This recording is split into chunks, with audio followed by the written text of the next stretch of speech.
Okay. once it actually does. There we go. Okay, 2 seconds. Mm-mm-mm-mm-mm. Yeah. All right, cool. Okay.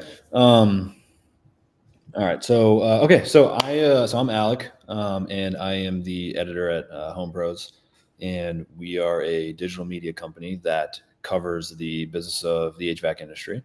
And today I'm with Kelly, and Kelly, I'll let you introduce yourself in a second because we're going to talk about the kind of state of recruiting and onboarding, retention, and all of that in HVAC. We'll go into a number of things which I'll outline, but Kelly runs Work with Your Hands, and so I'll let you. I don't want to butcher your introduction. I'll let you introduce yourself first. Thank you, Alec. Yeah, Kelly Pressgrave, owner and co-founder of Work with Your Hands.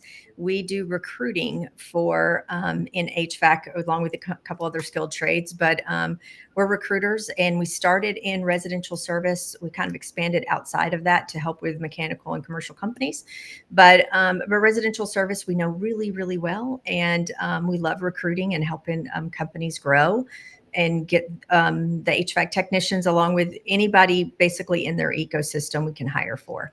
So we know the space very well. Yeah, great. Yeah, and so how I think we'll do this is we'll talk about kind of like the high level first, just sort of state of recruiting, everything going on in the industry, and then we can get more specific and talk about tactics, recruiting channels, kind of the how, and then move over into sort of onboarding and the retention side of things. And then kind of as we go through all that, we can bounce around and just kind of go back and forth.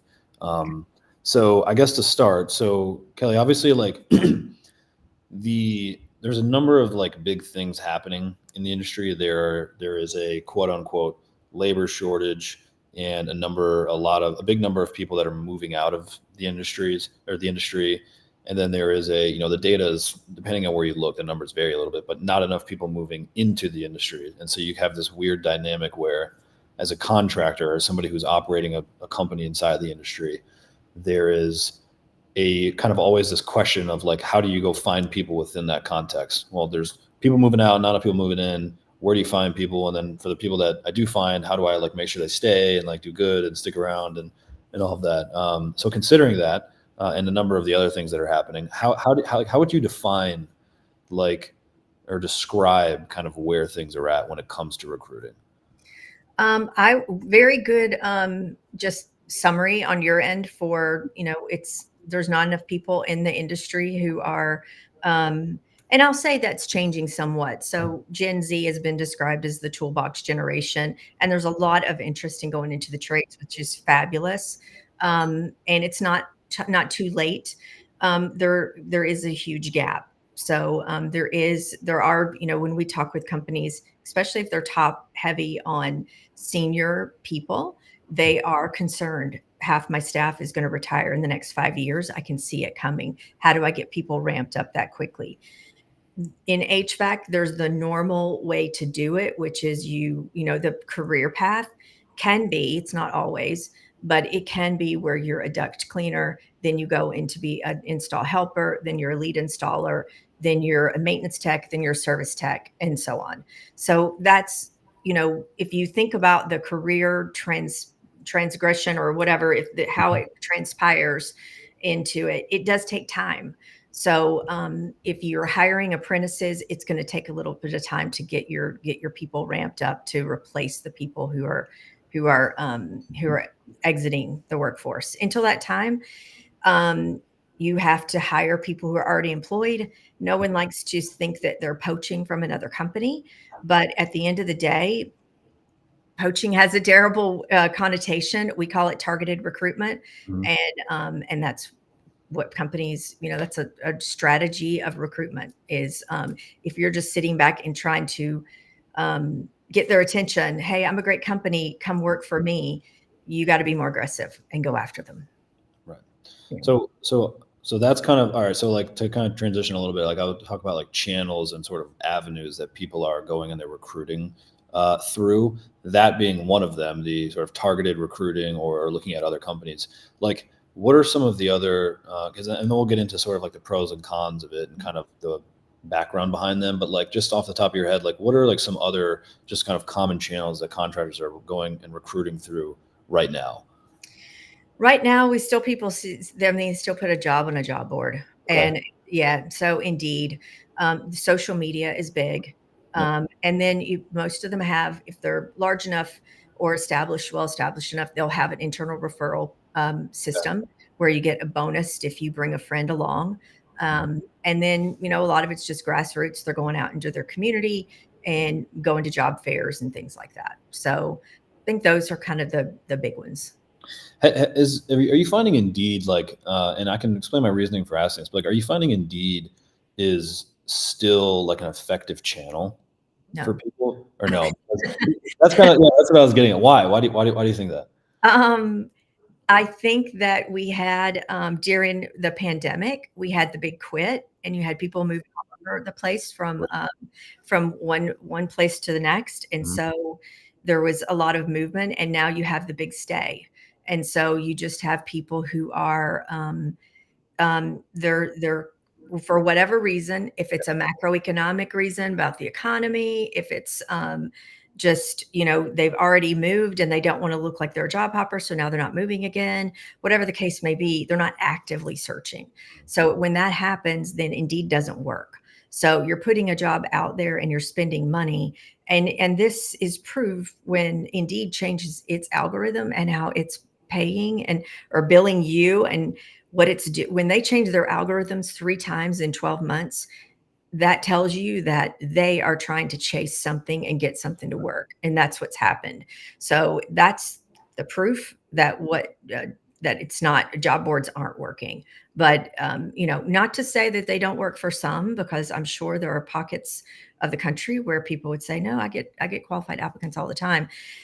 I I don't know of those people. Everybody we talk to, they're like, Indeed doesn't work. I'm getting trash. Um, and you also have to monitor those ads really, really closely, because if someone applies, you got to be so fast to reach out to them. They're going to have multiple offers within days and probably have a job by the end of the week. So it takes someone constantly monitoring that if you're going to do that.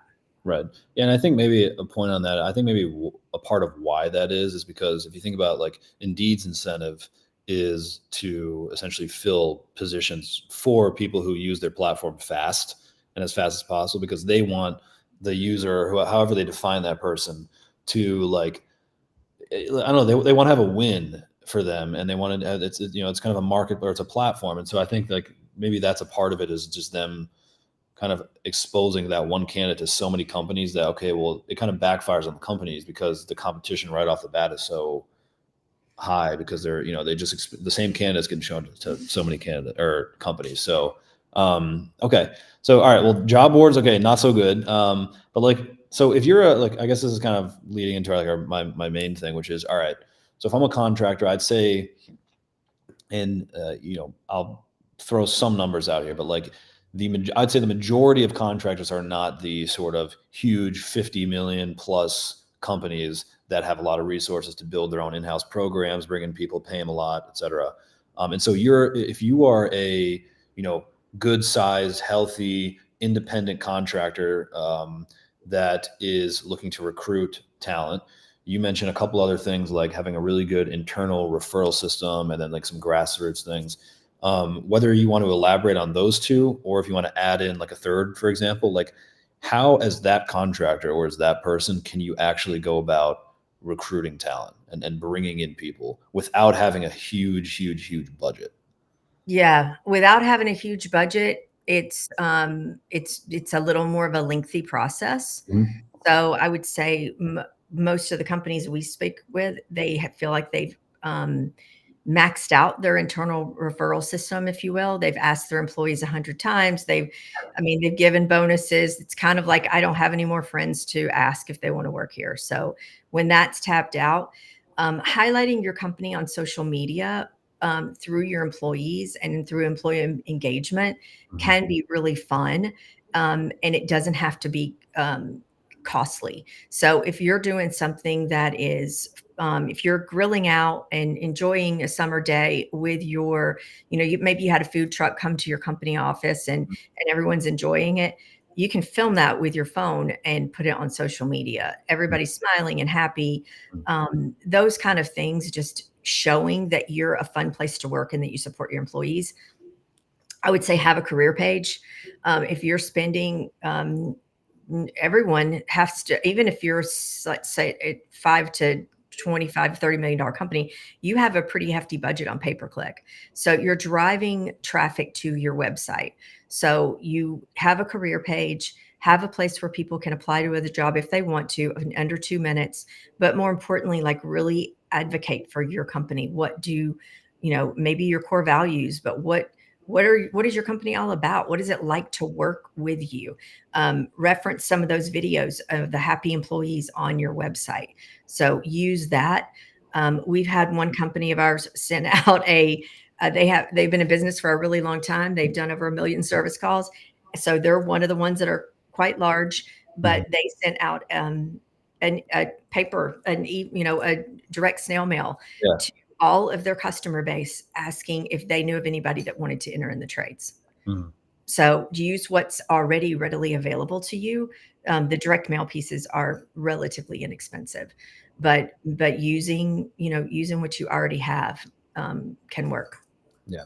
So the internal, I think, referral system, how you define it, like that can get to a point where you can almost tap it out because you're ultimately just asking and it's not necessarily customers, but employees or people who work at the company for Yeah. referrals. Has there been, like, let's just assume though that I haven't tapped that out yet. Like I want to go ahead and deploy that. Like this is something that I'm like, you know what, that's a good idea. How do I execute that? Do you have, like, just even if it's like a simple example of like maybe how a contractor has sort of like structured something like that or structured one of those programs? Yeah, I mean, it's very different depending on where you're at in your company growth. So if you're a huge company versus a small one, but I'd say on average, they're all pretty similar in that you have a monetary compensation. It's where I would say if you don't have the budget to be able to pay $1,000 out, then maybe you can give extra PTO. You can think outside the box a little bit of what you might be able to give to an employee who is referring someone. Mhm.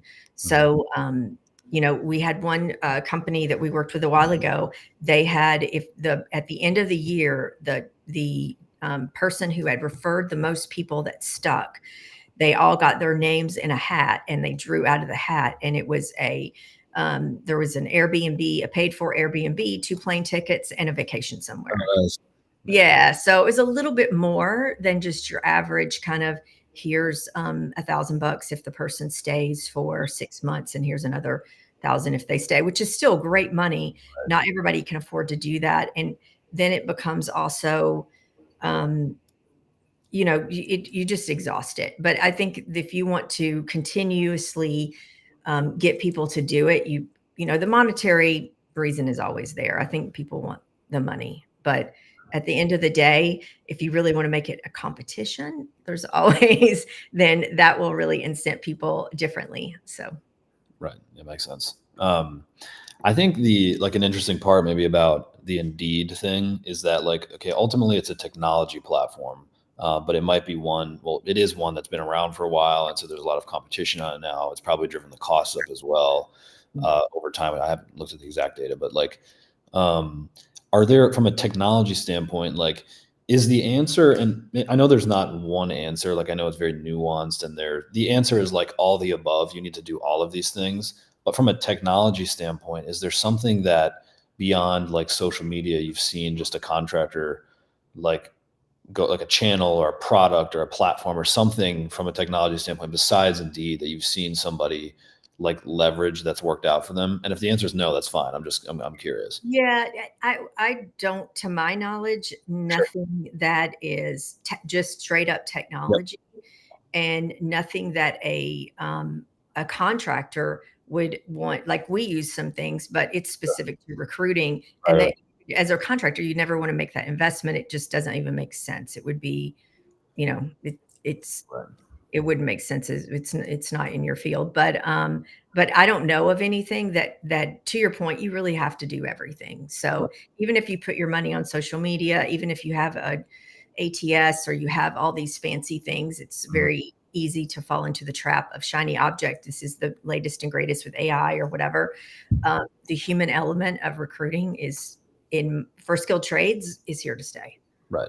So it sounds like, yeah, and I think that like that almost kind of goes in line with I think recently, just from separate conversations that I've had with a number of contractors, like there's this, it's not anything new. It's been around for forever. Like it's not like some sort of revolutionary thing, but the idea is that there's all of a sudden, I feel like this like renewed uh, understanding or like value and interest in leveraging existing customers for leads and business and revenue, all that versus just always trying to kind of go bring the next person in the door.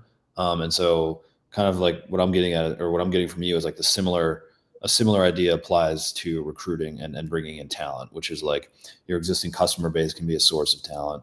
Obviously, your existing employees, and using like organic channels, like you said, organic social, for example, if you're hanging out to kind of display who you are, your culture, et cetera. And so I think that's kind of a similar idea, which is like leverage what you have and kind of build off of that versus at least only trying to bring the next person through the door. Uh, Yeah, and career pages can work for sure. That is something. I mean, everyone's spending a lot of money, so have that in there as well in the mix. right. But yeah, and there's a lot of schools of thoughts on. I'm kind of jumping around, I but don't know. schools on apprentice, like bringing in apprentices and having a farm system. Mhm. If you think of it like a Major League Baseball or anything, you have you have that academy and bringing those people up. And I think that's if you can. Not every company can afford to do that on a grand scale. Right. So if you can afford to do that, though, then that's you create a lot of loyalty through the programs like that. Right. Do you have any number? Is there anything on the top of your head that comes to mind where it's a contract you feel like a contractor can or should do that once they get to X point? Like, is that maybe like, is it a set budget? Like, okay, I'm going to set aside budget X dollars to go ahead and build out this program or this academy or whatever. And until I have that amount of money available to invest, like I can't do it. Like, do you think that's like a public thing or, cause I'm trying Mm, to top I of my head. don't yeah, I think it's different for everybody For because sure. yeah, it just depends on, where you are located Yeah. and I would say it's gonna be different for everybody. I wouldn't wanna put a dollar figure out there and someone feel like they're supposed to be doing that. Yep. It's very individual and it's, uh, yeah, Yeah, so I think that's fair. I think the state by state thing is another good point because I remember there was a contractor. I don't want to throw out a dollar figure just to be like this is a standard dollar figure or whatever, but there was a contractor in New York who was kind of mentioning to me that it was pretty expensive on a per apprentice standpoint. It was total all in per apprentice cost to go ahead and build that entire program out. Was basically just telling me like it was very expensive, and I imagine that it's a lot more expensive than somebody who's in to execute than somebody who's in Louisiana or something like that. yeah, it is, and there's a lot of schools out there. There's more and more schools that will do it. They don't teach everything, and we've heard from various people, oh, they come out of this trade schools, they don't know anything. But I think that that's changing, Okay. and that more and more of the trade schools are rising to the occasion, if you will, and they want to set themselves apart as we have. No one is ever going to leave a trade school though and be plug and play. And I think that's where the disconnect is. So it's with some other trades, it might be a little bit like plumbing specifically. If they go through an academy, they might be able to hit the ground running a little bit differently than HVAC.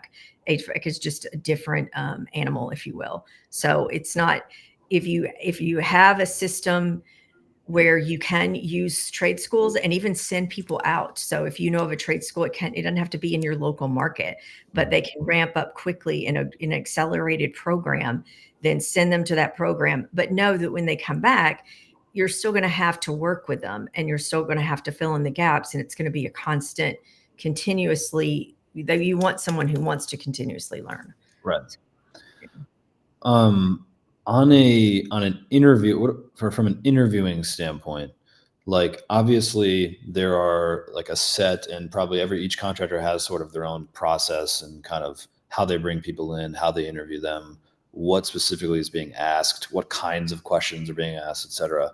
Do you have any thoughts on just kind of like if there is a quote ideal version of like an interview, or maybe some questions that you find are better than others for really being able to assess somebody?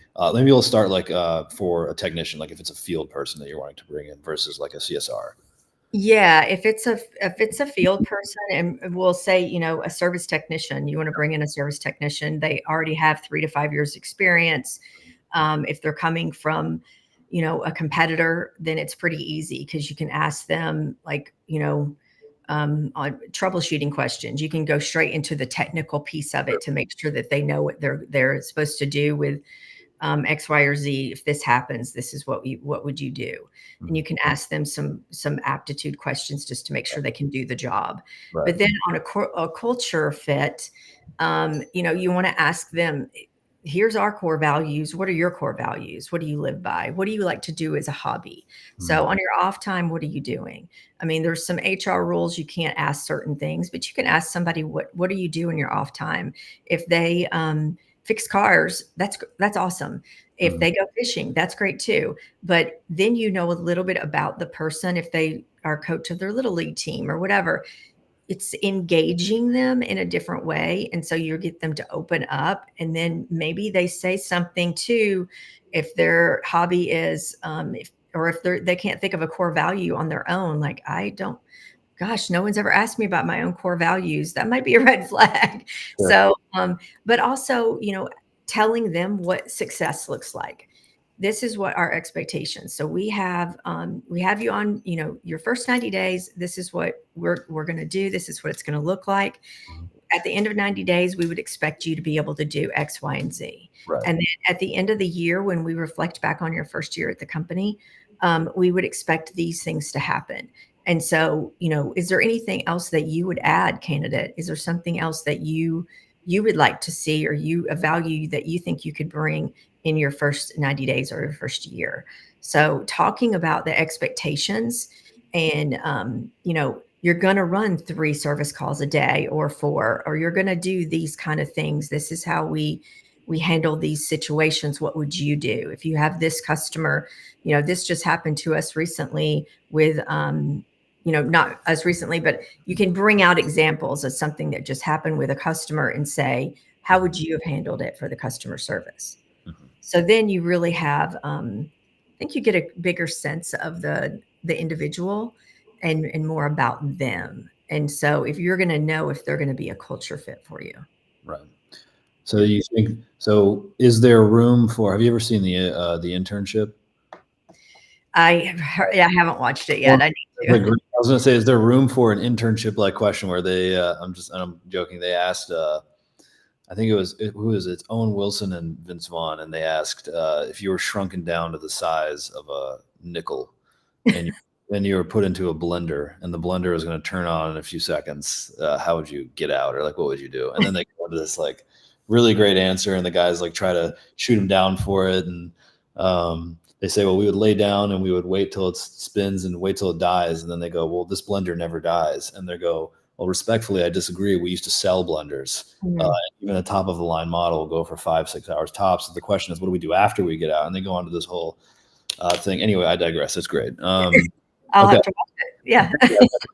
I guess my point of saying that is like, there's behavioral questions and sort of the more like kind of psychological questions, but I think that can kind of blend into the cultural fit questions that you're talking about, which is stuff like even just as simple as what do you do outside of work? How do you try to get an idea of how they think, who they are, what kind of person they are. And so I think yeah, you want someone who can critically think. Like if they're in a customer's home and something comes up, like what are you going to do? And if it's, if they have that experience and they've been in the field for a while, they should have an answer to that. And it doesn't have to be, you can tell them this is a safe zone. It doesn't have to be the perfect answer. I'm not looking for the perfect answer. I'm just looking at what you would do. Or maybe you can give me an example of something that happened to you recently and how would you handle it? So, what we see is, yes, one person's a player, might be another person's A player, but they might not be, because your culture might really lift up and motivate a certain person, and another person's culture might not. So you can't, even though yes, that technician can technically do the job and has the experience and knows how to fix the thing, and has run calls and gone into a customer's home and built rapport and given options and all those things. It doesn't mean that your environment is going to bring out the best in them, and that's okay. That's okay. Every company is different. So just being able to assess like what your A player is, what your A player means, and who works with your company the best, with your management, and how you do things. Right. Yeah, which makes sense. Okay, so not to change gears too fast, but basically to flip to like kind of the other side of talent is like recruiting. I kind of look at it as like the front end. That's like, okay, you bring people in. There's a number of things that you have to do to consider in order to kind of successfully do that. Then the other side of it, which is equally as important, is retention and development and training and keeping people, and growing them and building them, et cetera. And so I think that starts with like, let's just say you recruit somebody that comes on board. The first part of it is onboarding them, is bringing them into your company and kind of getting them acclimated with everything that you do. Look, to your point earlier, setting expectations, et cetera. Is there like an ideal, in your view, like an ideal onboarding process, and take that, if you have an answer that is like universal for like a field, or like a service tech or a CSR, great. If not, then feel free to take whatever one you prefer. No, I think the onboarding is really important. And, even internally at work with your hands, we're constantly iterating and continuously improving upon our onboarding, because it is so important. And, you have to always reflect on what did debrief. If you lost somebody, like what happened? What did we do? What could we improve upon and do better? So I'd say constantly looking at your onboarding process, but making sure, a big one that we hear is you want the technician to feel welcome. So if they come in, make sure that everybody, like, having a, I don't know if you have an announcement or whatever the case may be, depends on how big you are, but make the person feel really welcome and welcome to the team. They have the swag, they have all the things, they know who their point of contact is, they know who does what in the organization, and I think there's you want everybody to get out and start producing, right? And you want them to get out, and they want to get out. And most of them are chomping at the bit, like, I want to get out and start doing my job.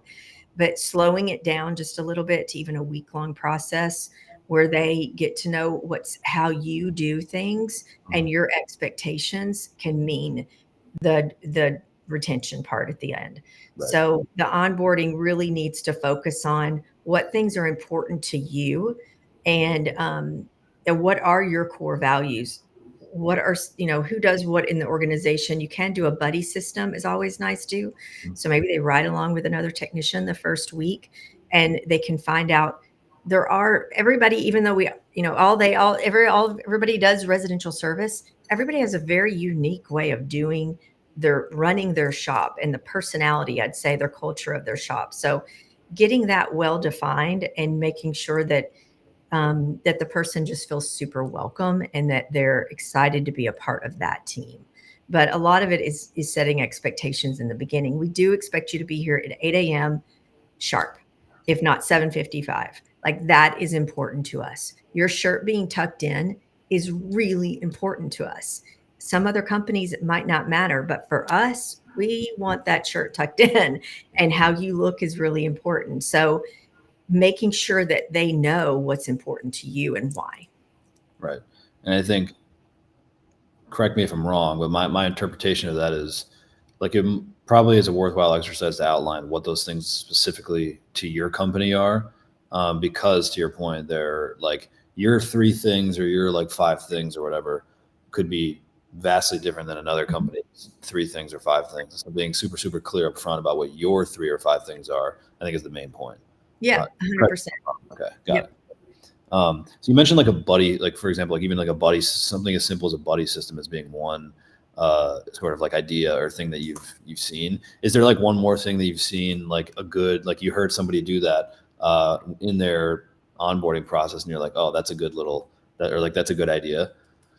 Yeah, and I'll flip this a little bit, and I hate to be negative, Oh, no. but I did have we had someone who went into an organization. He was actually a salesperson, Mhm. and he really good salesperson, bringing in millions of dollars a year as a producer, and went into an organization and felt ostracized. He's like, I feel like the new kid at school that nobody wants to talk to me. Mhm. And it was really, really, he didn't stay long. I think he stayed like maybe 4 or 5 months at the company. He could have brought in a lot of money to the company. And it was that one little thing that he just was like, no one smiled, no one introduced themselves, no one said hi or made me feel welcome.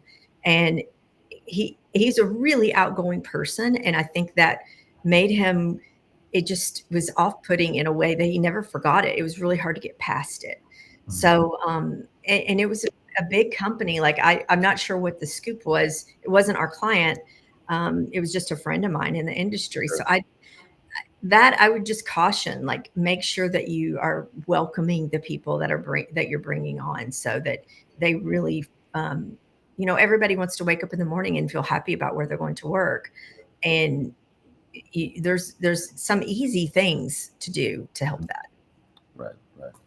Um, is that so? Like, I'm kind of like I'm gonna move down the like sort of timeline, I guess, of a person coming on board. So there's like the initial onboarding, and there's all these things that we're talking about, regarding making people feel welcome, everything we just mentioned.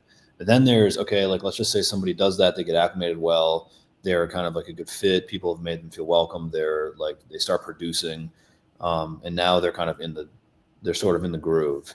Well, there's a whole nother component of like sort of training and developing people and retaining them for the long term. Ideally, they're not there for just 6 months. Yeah. Um, is there like what I don't know, what are some of your thoughts on that piece of it, and maybe some things that contractors can do to retain people once they get past just the initial onboarding part of it? Yeah, I think first decide if you want to retain them. Okay.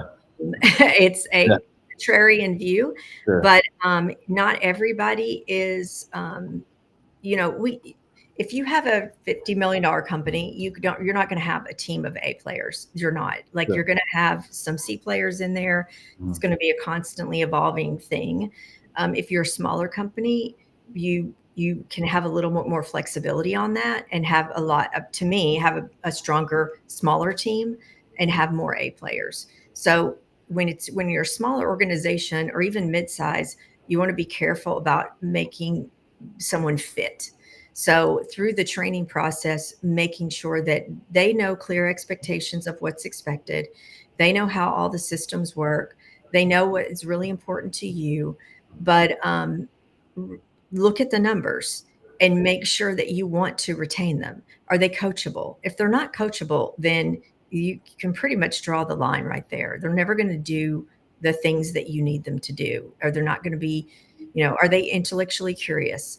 Are they humble? Do they have the things that you need them to have? And so maybe they put on their best colors during the interview process, and for the first a month they look great. And then when it comes to going and interacting with the homeowner or taking that last call, you're like, I know it's 4:30, I know it's on the other side of town, but we really need you to do it. And there's something like that. Dive in and decide if that person is going to be worth keeping, and do you want to continue to pour resources into them. Yeah. If the answer is yes, they're an A player, I want to keep them, then that's where you have to have the personal connection. I feel like that's the biggest thing that makes people stay, is that personal connection to their manager. Right. So is the manager having one-on-ones with them? Mhm. Are they continuously giving them the resources they need to improve? um, you know, just checking in with them, and making sure that they don't feel like they're a silo within the company, that they have an opportunity to engage with other people on their team, or, that do what they do. But the retention piece, to me, a lot of it is having a personal connection Mhm. with whoever's their leader, if they're team lead or their manager, and maybe even one step above. Like, people know your technicians' names, know if they have children, or maybe they don't, but you have a dog they love. I mean, just know a little bit about them and engage. So employee engagement. Right. I think like, so but how would you respond? Like, let's just say, okay, if I'm a contractor, I have, I don't know, I'm going to make it, there's maybe 10 people or something that work total at our company, or 8 people or 12 people, whatever. Like, I completely agree with the notion that, and I completely agree with the notion that if I bring somebody in and they're not the right person, there's clearly some sort of cultural like mismatch, or they're doing something illegal or whatever. I know there are varying degrees of bad stuff that could be happening. But if I'm like, you know what, I need a person, I need somebody to be revenue producing, this is a part of my growth plan. And I'm trying, but I do know that they have some kind of like some negative qualities because they've been here for a few months, whatever it may be. But I'm like afraid to sort of, if I let them go, well, then I have to go restart the process, and maybe my revenue, I get impacted by that negatively. And so it's kind of this like weird balancing of like, I need them, but like, I understand that they're not good. And so I don't know, like, what do you like, what's your take on that? Do you suck it up? Or do you let it go? Like, I don't You know. do not suck it up. You do Yeah. not suck it up. That's where, I mean, even if forever, it's always been always be recruiting, Yep. right? You hear that. And I would say that's a real reason right there to always be recruiting, so that you're not feeling like that you're beholden to one employee, right? Even if that employee is a producer, if they're not a culture fit. And I'll bring up so SHRM is the Society for Human Resource. Oh, this is a different one. Sorry. Yeah. Um, the one I was going to quote for the performance impact, Yeah. but the research for Center of Creative Leadership, companies that regularly introduce talent. That's not the 116%. It is the one with poor performance. Reports that turnover can cost 50 to 60% of an employee's annual salary. The cost of retaining a poor performer or cultural mismatch can exceed those expenses due to decreased team productivity and morale. So Right. if you're keeping that person by default, the rest of your team sees it, and they will have lower morale. It affects their performance. So maybe you're up, $50,000 for the quarter because of this one person, but your other performers are seeing that this person is a cultural mismatch, and now they perform less, or they're out for another job. So I just caution to be really careful if you know someone it's going to be a cancer in your organization. Mhm. So just always be recruiting so that you can avoid that if possible. Um, tackle it head on. Don't be put on blinders to it. If there's somebody and it happens a lot, that somebody will be one of your best performers will be toxic to your organization. We see it a lot, and it's unfortunate. And maybe they can go somewhere else and not be toxic. Maybe, whatever, but Yeah. don't let them ruin your organization or ruin the people that are your A players, right? Sure. Yeah, I think so.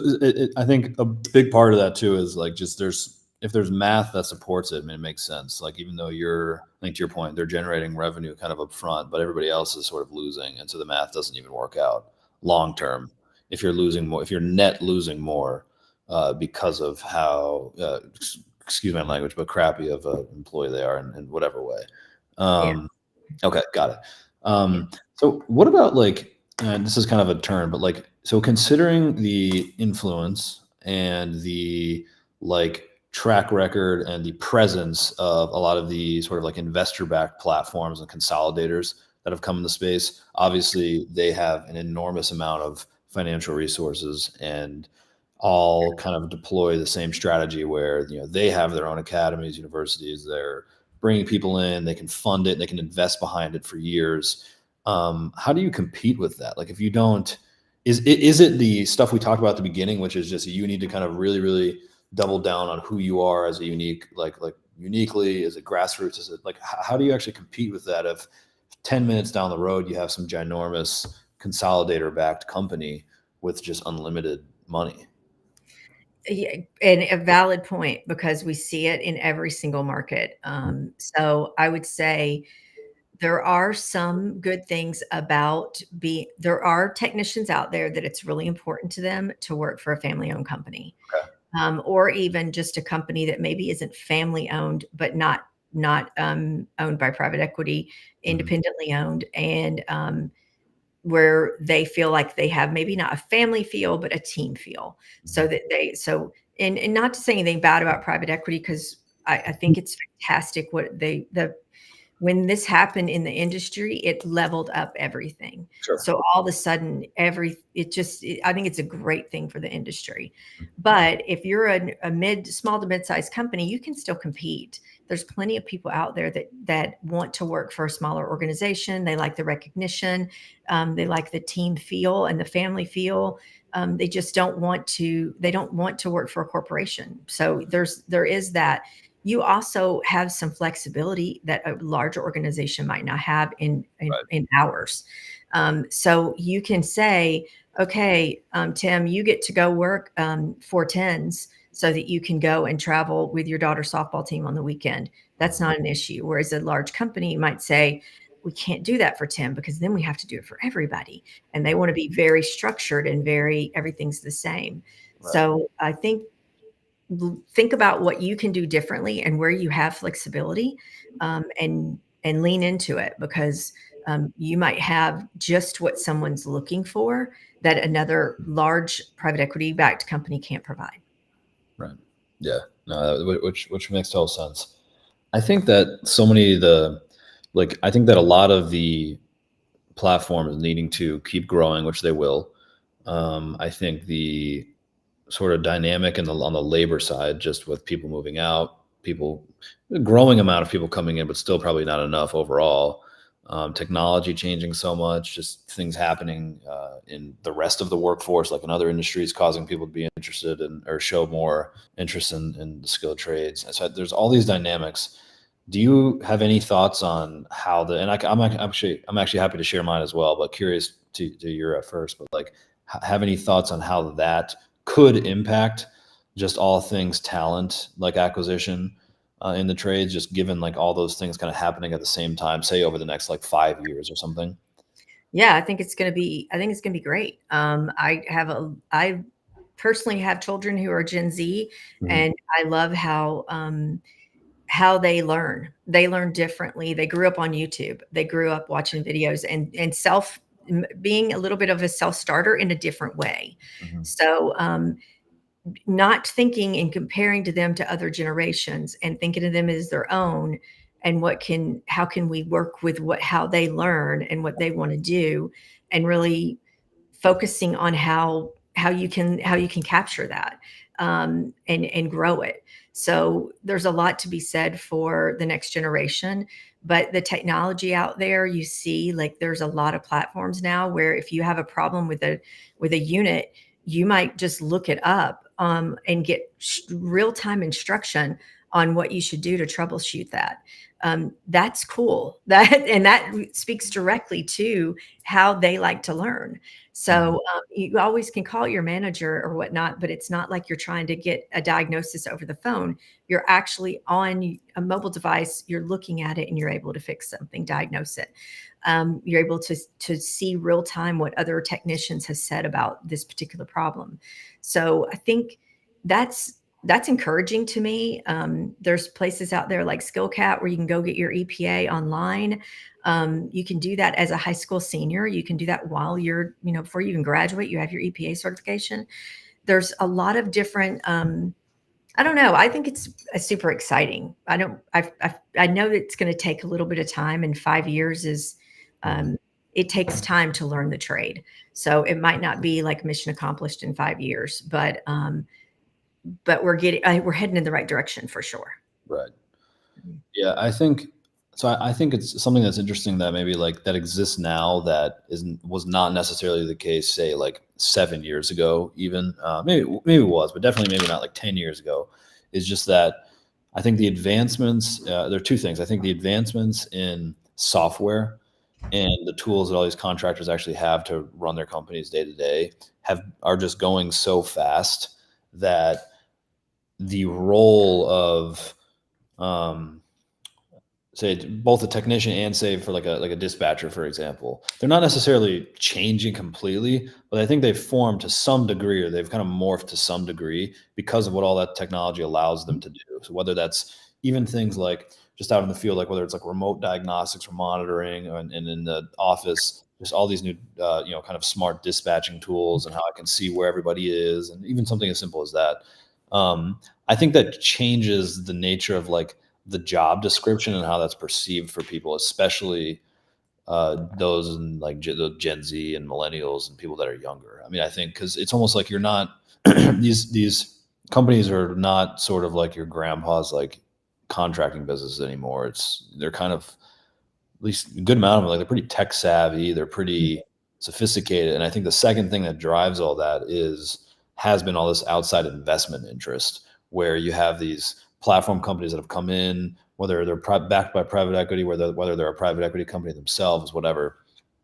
And to your point, it kind of brings up the whole playing field, or it sort of it raises customer expectations, I think, and I think that drives a lot of the change that happens inside the companies because they have to meet those expectations. And so I think that just those two things combined has just made these companies really, really sophisticated, Mhm. a lot more at least than they were 5 to 10 years ago. And so I think it's a recruiting tool. Like it's a like you're working for a company that like has the same level of software, at least for the most part, than like any company that's in a skyscraper in downtown, in some big city. Like, um, so I don't know. I think that's an interesting thing. I think it's a dynamic that's at play that maybe hasn't exactly existed before.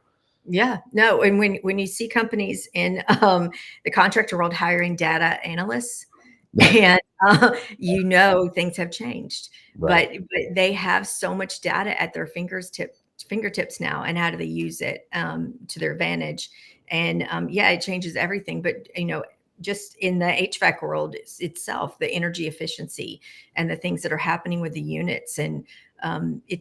I love it. It's super cool, and I think it makes the trickle down effect even for like a dispatcher. Now you have a dispatcher, you can hire a dispatcher that's just tech savvy person and teach them how to dispatch. But if they have to, at the base knowledge, they have to critically think, but they have to be able to be super tech savvy, and then they're trainable on the rest of it.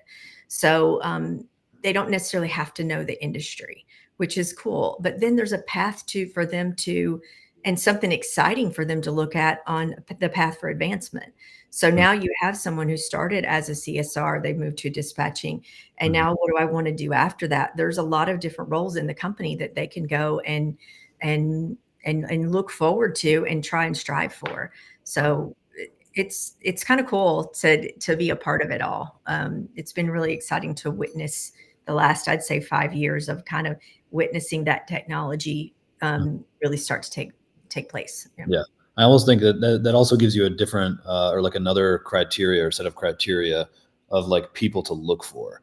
Like, and Mhm. you can almost go out and like specifically target more kind of like people with a tech background, because of course, like you said, you can teach them the industry, at least maybe for probably like an office job, but like, and you look for people that are, if your company is kind of getting to the point where you need to bring in somebody to handle a certain piece of technology or to support a certain piece of technology, you can look specifically for those people, and then you can work backwards to train them on the industry. Because also those people, the benefit to them is there's probably going to be a really, really good chance of like upward mobility, given the Mhm. fact that they're so skilled from a technological standpoint. And then there's benefits downstream, which is they can train everybody and bring everybody up to their level, and so it kind Yeah, of like sort of snowballs from there. yeah, So I think the technology is going to unlock a lot of stuff yeah, for for contractors, sure. It's which is exciting, yeah. exciting time. Okay, so like obviously like I'm a contractor, I understand kind of what's going on. I know I have some ideas of how I want to go recruit. I kind of have maybe had gotten some nuggets of like, okay, how I want to onboard somebody, or maybe something that I can do to retain them, whatever. And I want to like work with you. I'll give you like a quick little plug. Like if I want to work with you guys, like what do I do? Reach out to us. Our website is workwithyourhands.com, but you can email me directly, Kelly at workwithyourhands.com. We partner with companies of all sizes. So whether it's, you're a smaller company with 10 employees, or you are equity company that has, 6 platform companies or portfolio companies. We Mhm. can work with all different sizes. At the end of the day, it's finding out a lot.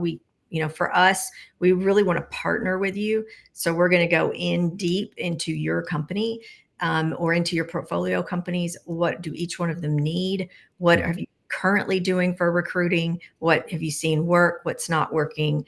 There's different levels of service for us. So maybe, everybody we send to our clients, we vetted with a phone screen, but that one smaller company might need something totally different than a larger organization. So we're just going to find out what it is. What are your pain points? How we can be a solution. We want to grow with every single company. That most companies out there want to grow.